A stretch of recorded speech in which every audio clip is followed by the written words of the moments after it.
നിങ്ങളുടെ favourite shows ഇനി ഒരിക്കലും മിസ്സാവില്ല. ഇപ്പോൾ C5 കാണും നിങ്ങളുടെ ഫേവറേറ്റ് ഷോസ് തികച്ചും സൗജന്യമായി. ചെലവ് ചുരുക്കലിന്റെ ഭാഗമായി ഏജ്ഡായ തൊഴിലാളികളെ കമ്പനി പിരിച്ചുവിട്ടുകൊണ്ടിരിക്കുകയാണെന്ന് അറിയാലോ. മാക്സിമം 6 മാസം. അതുവരെ മാധവന് സർവീസ്.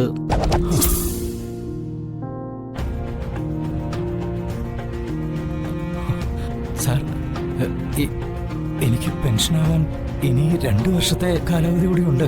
ശരി തന്നെ. നിങ്ങളെപ്പോലെ എക്സ്പീരിയൻസും ആത്മാർത്ഥയുമുള്ള ഒരാളെ പിരിച്ചുവിടാൻ എനിക്കൊട്ടും താല്പര്യമില്ല. പക്ഷേ കമ്പനിയുടെ തീരുമാനം എനിക്കൊന്നും ചെയ്യാൻ പറ്റില്ല. സോറി. എന്നാ പിന്നെ സമയം കളയണ്ട, കല്യാണം വിളി നടക്കട്ടെ. ഞാനും അല്പം തിരക്കില്ല.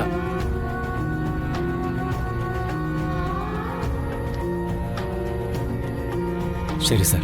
ശരി.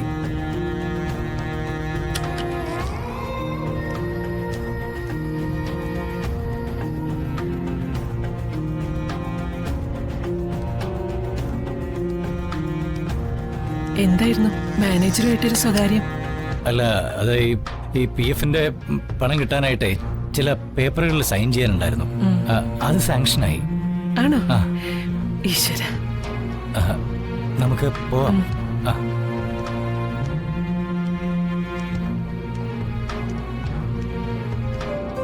നിങ്ങളൊക്കെ എന്റെ കൂടെ ഉള്ളതല്ലേ ഒരു സന്തോഷം. ഗൈസ്, നമുക്ക് വന്ദന ചേച്ചിയുടെ വിവാഹം മഹാസംഭവമാക്കി മാറ്റണം. പിന്നെ വർഷ അളിയനും തമ്മിലുള്ള കല്യാണമായിരുന്നെങ്കിലേ അതൊരു പ്രത്യേക വൈബായിരുന്നേനെ അല്ലേ? ഇപ്പൊ നടക്കാൻ പോകുന്ന കല്യാണം എന്റെയും വർഷയുടെയും കല്യാണത്തിന്റെ ഒരു ട്രെയിലർ അല്ലേ മിഥുനളിയ? ഇത് കഴിഞ്ഞാലുടനെ ശരിക്കുള്ള പടത്തിന്റെ റിലീസ് മാമാങ്കമായിരിക്കും. മാമാങ്കോ? മാമാങ്കം മാമാങ്കം മാമാങ്കോ?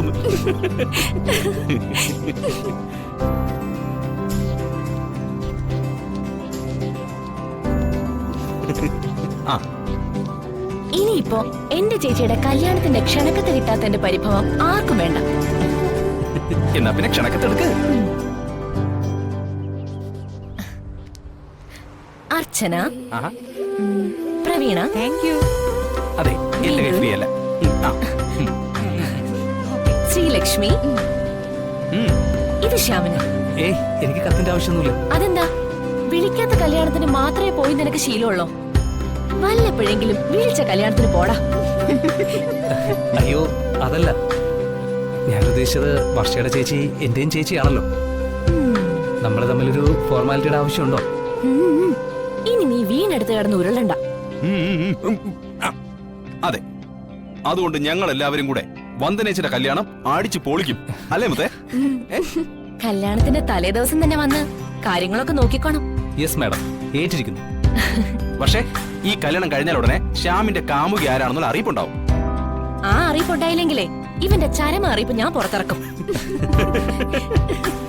ബാക്കിയുള്ള ഫ്രണ്ട്സിനൊക്കെ കത്ത് കൊടുക്കണം, ടൈമില്ല. എടാ, ഇങ്ങനെ നോക്കിന്നാ പോരാ. കല്യാണത്തിന് നല്ല ഫ്രീക്കന്മാര് വരും. അവന്മാരെങ്ങാനും കൊത്തിക്കൊണ്ട് പോയാലേ നിന്റെ കാര്യം കുതാഹവ, അല്ലേ? ചേച്ചിയെ കെട്ടാൻ പോകുന്നതേ ഒരു കോടീശ്വരനാ. അയാളുടെ അഡ്രസ്സിൽ വർഷയ്ക്കൊരു കോടീശ്വരന്റെ ആലോചന വന്നാലോ? പെണ്ണാണ്, അവൾ അതിലേക്ക് വീഴും. പിന്നെ പറഞ്ഞിട്ട് കാര്യമില്ല. ഏതായാലും അളിയാ, നിന്റെ കാര്യം തീരുമാനമാവും. ഡൗൺലോഡ് ചെയ്യൂ C5 ആപ്പ്. കാണൂ എല്ലാ എപ്പിസോഡുകളും സൗജന്യമായി.